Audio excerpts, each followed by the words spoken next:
pourquoi demeurez-vous oisifs toute la journée? Vous aussi, venez à ma vigne. Au nom du Père, et du Fils, et du Saint-Esprit, ainsi soit-il. Le cycle liturgique de cette année fait donc chevaucher le temps de l'Épiphanie avec celui de la Septuagésime, en raison de la date avancée de Pâques.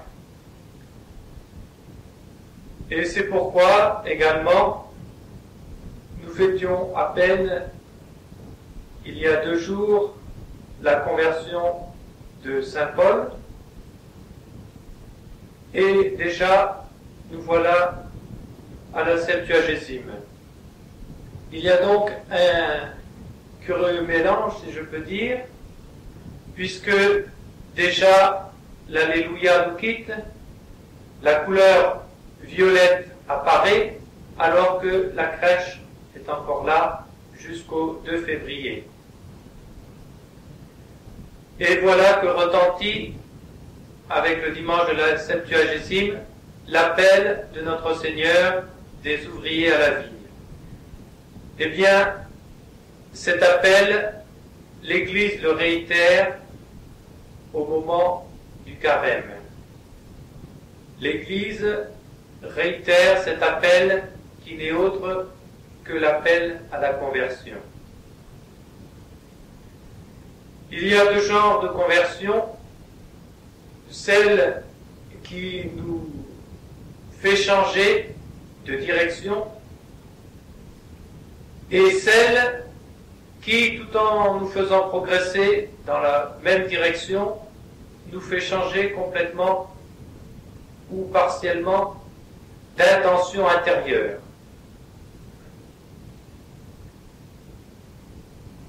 Pour mieux le comprendre, il faut d'abord comprendre ce que veut dire le terme de conversion.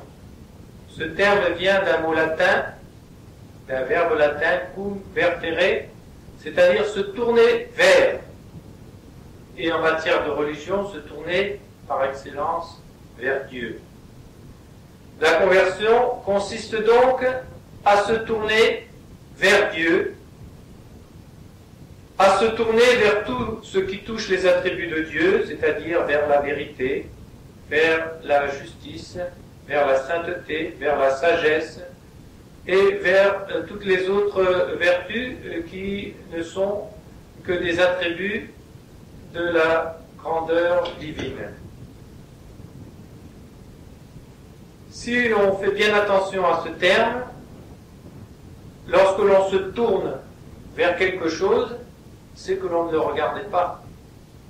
Quand je me tourne pour regarder vers quelque chose ou vers quelqu'un, c'est que jusque-là je ne regardais pas. Donc je change de direction mon regard, mon intention, et au lieu de le porter sur ce dont je le portais jusqu'à maintenant, je le porte dans une autre direction. Je détourne mon regard, mon intention de telle chose et je le porte sur une autre chose.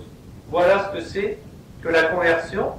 Et l'opposé de la conversion, c'est l'aversion. Et en effet, la conversion est à l'opposé du péché. Et saint Thomas d'Aquin nous dit que le péché est une aversion de Dieu, c'est-à-dire le fait de se détourner de Dieu pour se tourner vers les créatures. On ne pense plus à Dieu, on se tourne vers des objets créés, vers des biens matériels, temporels, vers des plaisirs passagers, et à force de se tourner vers ces biens temporels, eh bien, on en oublie de regarder Dieu. Voilà le péché. La conversion, au contraire, on est plongé dans ces biens temporels, matériels, etc. On se rend compte qu'on a oublié Dieu, on en éprouve de la douleur, on se détourne de ces biens matériels en tant qu'ils nous sont un obstacle dans le regard vers Dieu, et on se retourne vers Dieu. Voilà la conversion. Alors, il y en a de deux genres. Celle qui nous fait changer d'orientation et de route, qui exige un changement carrément de vie, et celle qui, tout en gardant la même direction, nous fait seulement changer intérieurement, surtout au niveau de l'intention. Nous en avons diverses figures dans la Sainte Écriture, et puisque nous sommes encore un petit peu, en quelque sorte, au temps de l'Épiphanie, eh bien, on a une belle figure dans les mages. Les mages étaient portés à regarder les étoiles, ils étaient en admiration devant la création, et dans la création, ils regardaient parmi les choses les plus parfaites que sont les constellations célestes. Et le bon Dieu a permis que la lumière leur vienne par une étoile extraordinaire. Et alors ils ont changé d'orientation et ils se sont tournés vers le Messie, vers le roi qui devait naître en Israël, et ils se sont même mis en marche pour aller vers lui. Et puis, comme l'étoile les conduisait, elle passait auprès de Jérusalem. Ils ont dit, mais puisque nous allons chercher un roi des Juifs qui avait été prédit, évidemment, nous voilà proches à Jérusalem, c'est là que l'étoile voulait nous conduire, et sans plus regarder l'étoile, ils vont à toute allure vers Jérusalem, ne se rendant pas compte que l'étoile, à ce moment-là, cesse de progresser pour leur montrer qu'ils font fausse route. Et ils rentrent dans Jérusalem et ils se mettent sous la dépendance d'Hérode et de sa cour. Hérode, qui vous le savez, représente le démon sur le plan mystique. Et les voilà détournés de Dieu, tout en ayant eu pourtant une bonne intention, mais en ayant fait passer leurs désirs avant la lumière de la volonté de Dieu, en ayant fait passer leurs a priori avant les jugements de Dieu qui ne sont pas semblables à nos jugements, à nous. Néanmoins, comme ils étaient de bonne intention, le bon Dieu permet que, grâce à la Sainte Écriture, grâce aux commentaires de cette Écriture par les saints docteurs, le bon chemin leur soit de nouveau indiqué, et les voilà et qui se remettent en marche vers Bethléem. Et alors aussitôt ils retrouvent l'étoile. Et ils viennent et ils adorent l'enfant Dieu dans la crèche. Et comme ils doivent retourner dans leur pays, qui sur le plan mystique, cette fois, représente le ciel, il ne convient pas qu'ils reviennent par ce chemin détourné qu'ils ont pris. Et c'est pourquoi l'ange leur apparaît dans la nuit pour leur dire, il faut que vous retourniez par un autre chemin. Et voilà le premier genre de conversion. Le premier genre de conversion implique un changement radical de vie. On était baigné dans le péché, on était baigné dans des occupations qui nous détournent complètement de Dieu et qui, même avec la plus belle volonté du monde, ne peuvent pas nous détourner de Dieu. Eh bien alors il faut se couper de ces occupations parce qu'elles sont incompatibles avec le fait de se tourner vers Dieu. Et ça, la conversion à ce niveau-là exige la rupture et la coupure avec la vie et les habitudes passées. L'autre genre de conversion, qui est celui auquel l'Église nous invite plus particulièrement en temps de carême, car elle espère que nous n'ayons pas besoin d'une conversion plus radicale, c'est un changement quant à l'intention intérieure, mais en gardant la même direction. Et sur le plan mystique, il faut rester sur le plan mystique sans penser toujours à la matérialité des faits. C'est comme ça que font les saints docteurs pour commenter toujours l'Écriture. Saint Paul va à Damas pour persécuter les chrétiens. Il est rempli de zèle pour la loi de Dieu, pour la loi de Moïse. Pour lui, le Christ est un imposteur, ceux qui le suivent sont des rebellés contre la loi de Moïse, et donc il faut qu'il les châtie. Il a déjà participé à la lapidation de Saint-Étienne, eh bien ça ne lui suffit pas, il prend des lettres patentes des grands prêtres, et il va à Damas pour arrêter les chrétiens, croyant bien faire. Et alors, il marche vers Damas, et il est terrassé par la grâce de Dieu. Et vous voyez, sur le plan symbolique, encore une fois, Dieu ne lui demande pas de changer de route, il ne lui demande pas, par exemple, de retourner à Jérusalem. Il va vers Damas, il continue à aller vers Damas, mais par contre, il lui demande de changer complètement d'intention intérieure.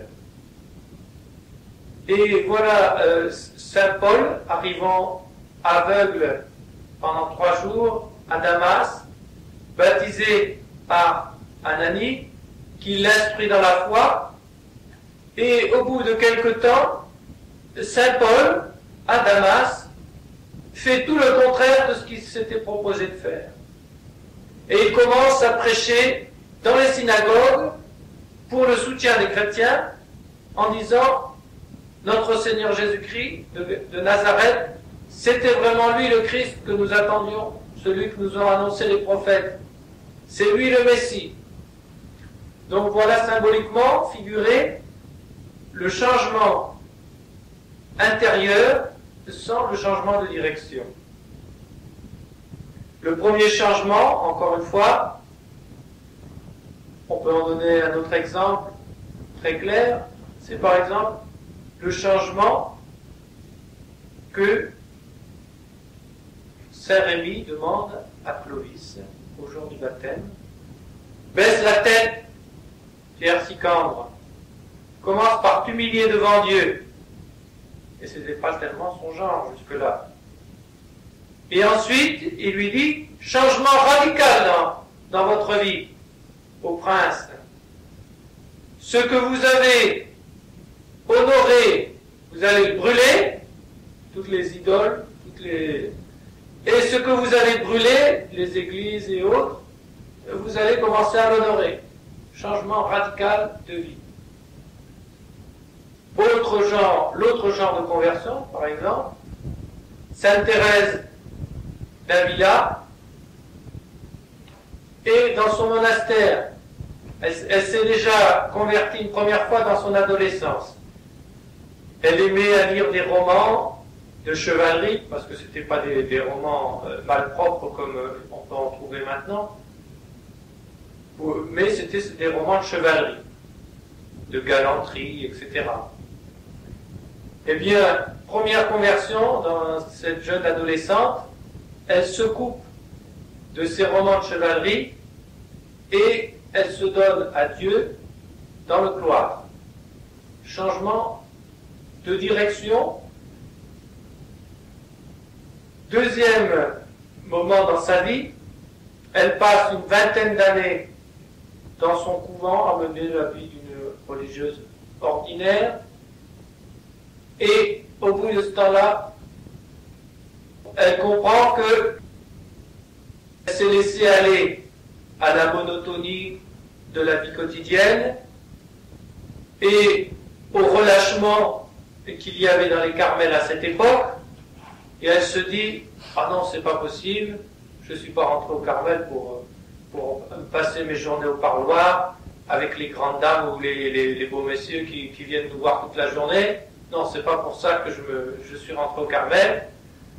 Il faut que je change de vie intérieure, non pas extérieurement, puisqu'elle menait déjà toute la règle du Carmel. Il faut que je change de vie intérieure. Et il y a dans sa vie, à ce moment-là, un retournement complet vers Dieu. Eh bien, voilà le genre de retournement auquel l'Église nous appelle en tant que carême.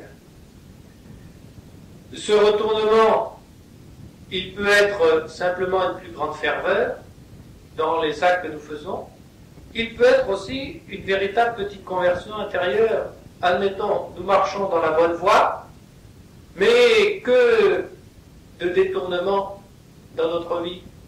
Tous les péchés véniels sont des détournements de la volonté de Dieu. Et que dire des péchés mortels qui nous coupent radicalement de Dieu et qui exigent une véritable conversion.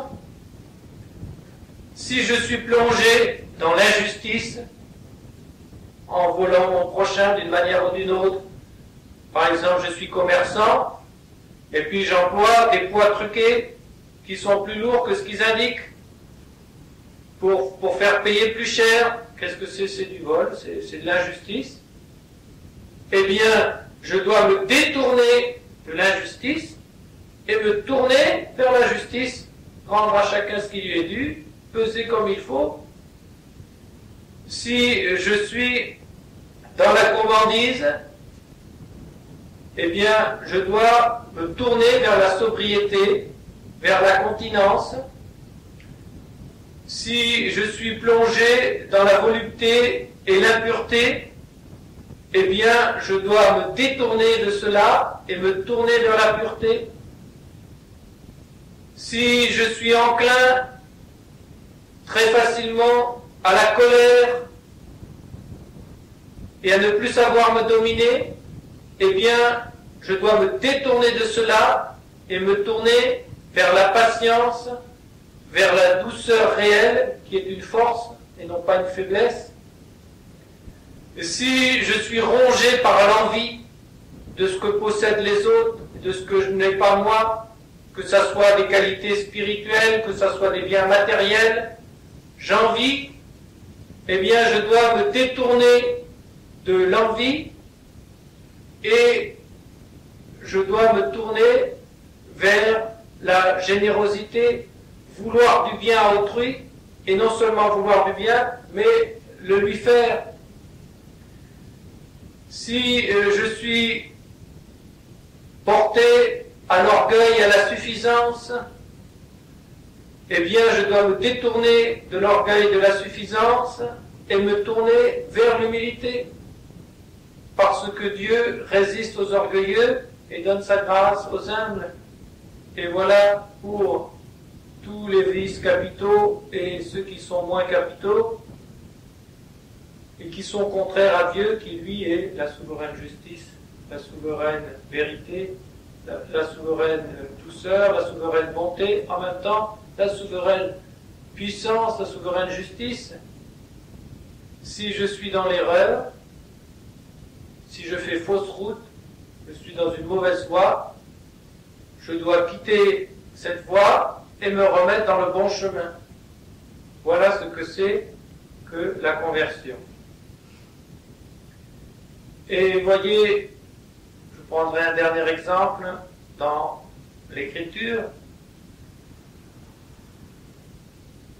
Les apôtres avaient chacun un métier avant d'être appelés par notre Seigneur. Et ils ont suivi notre Seigneur, ils ont tout quitté, et là, eh bien, ils ont fait en quelque sorte, on peut dire, une conversion de la première nature qui était radicale. Certains d'entre eux étaient déjà sur la bonne voie, c'était les fils de Zébédée, Jean et son frère Jacques, c'était Pierre et son frère André, qui, tout en faisant leurs travaux quotidiens, ils étaient pêcheurs, ils allaient sur le lac de Génézareth, ils ramassaient des poissons puis ils les vendaient, ne mettaient pas ce qui concerne la vie de l'âme, puisqu'ils étaient disciples de Saint Jean-Baptiste et qu'ils allaient régulièrement suivre les prédications ou les retraites prêchées par Saint Jean-Baptiste. Mais certains autres, comme Saint Matthieu par exemple, il était publicain, c'est-à-dire percepteur d'impôts, agent du fisc, avec une organisation qui à l'époque impliquait en grande partie des irrégularités, des actes faux et de voler en quelque sorte ceux sur lesquels il percevait. Les premiers n'ont eu qu'à augmenter, à se convertir dans le second sens, si vous voulez, se détourner de leur filet et suivre notre Seigneur. Mais ils étaient déjà dans la bonne voie, puisqu'ils étaient déjà derrière Saint Jean-Baptiste. Tandis que Saint Matthieu, il a eu à faire une conversion radicale. Et pour bien le marquer, il a invité tous ses anciens amis, il a invité aussi notre Seigneur à un banquet, et il a fêté avec ses anciens amis la rupture avec sa vie passée et l'union à notre Seigneur. Eh bien, vous voyez, quand notre Seigneur est ressuscité, qu'il leur a dit « Allez me précéder en Galilée », là je viendrai vous voir, ils sont rentrés en Galilée, et comme les apôtres, ils savaient que l'oisiveté est la mère de tous les vices, ils ne sont pas restés là à rien faire, ils ont repris leur ancien métier. Et voilà, à nouveau, Pierre, Jacques et Jean, et André, dans la barque, et voilà aussi que Saint Matthieu vient avec eux. Pourquoi? Parce qu'eux, ils pouvaient retourner à leurs anciennes occupations, elles n'étaient pas mauvaises, tandis que Saint Matthieu ne pouvait plus le faire sans péché, sans aller contre sa conversion. Mais imaginez que quand ils sont retournés à leur filet, ils n'y sont pas retournés du tout de la même façon. Ils ont été complètement transformés intérieurement par les 3 ans de vie qu'ils avaient menés avec notre Seigneur, et d'autre part, ils étaient prêts, dès que notre Seigneur leur demanderait de faire autre chose et de repartir pour prêcher, eh bien, à s'y remettre. Donc, vous voyez, on voit très bien dans leur exemple ces 2 exemples de conversion. Eh bien, pour terminer, c'est le 2e exemple, 2e genre de conversion qui nous importe le plus.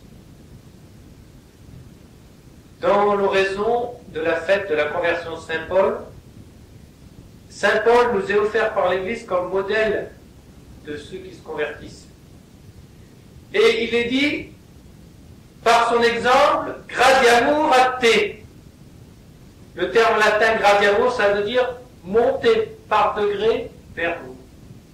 Ben voilà ce que c'est qu'une conversion. On a toujours besoin de se convertir.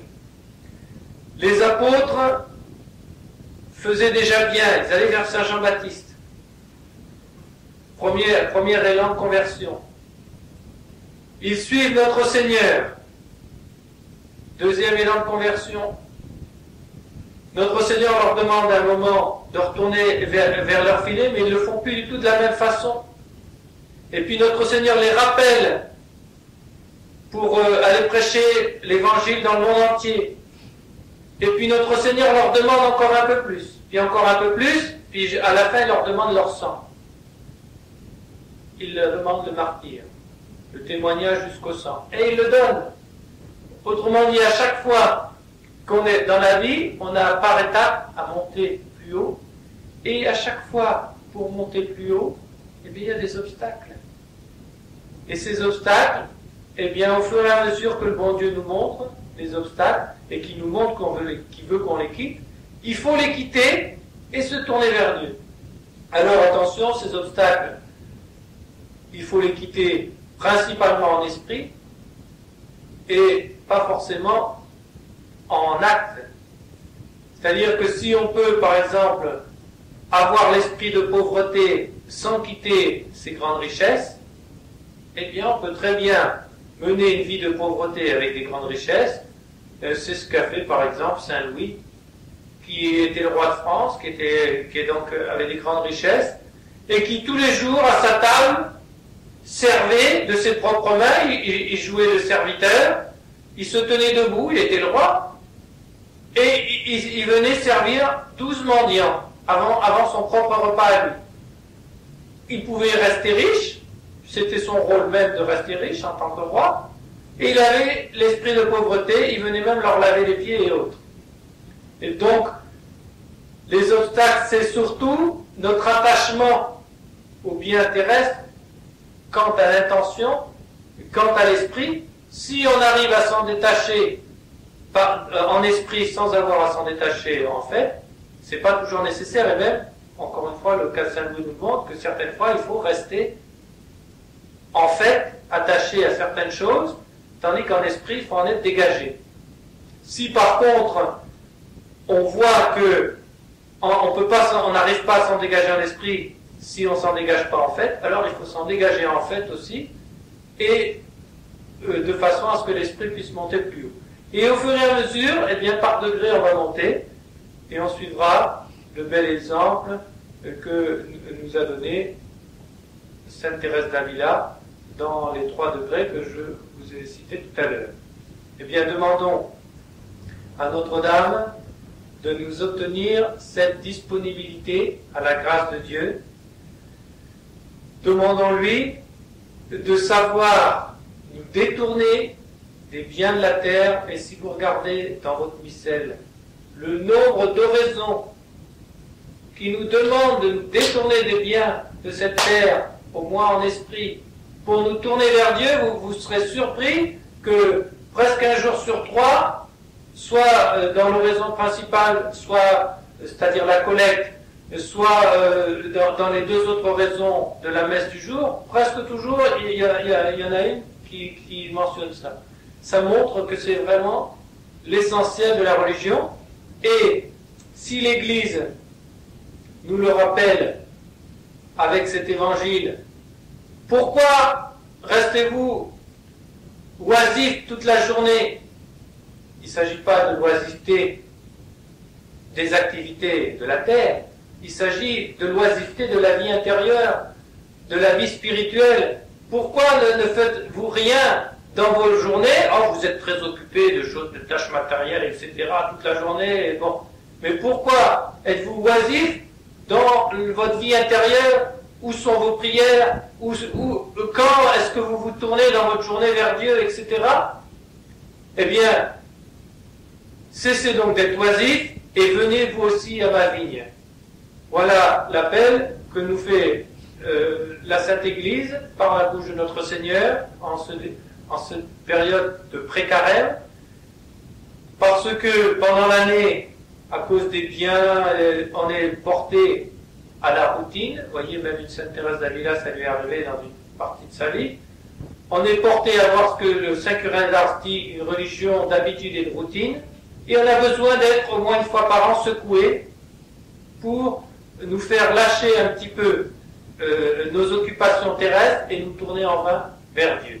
Eh bien, demandons à Notre-Dame, pour le carême qui va approcher, de répondre à cette grâce, afin que ce carême puisse être un tremplin qui nous fasse monter dans la vie intérieure.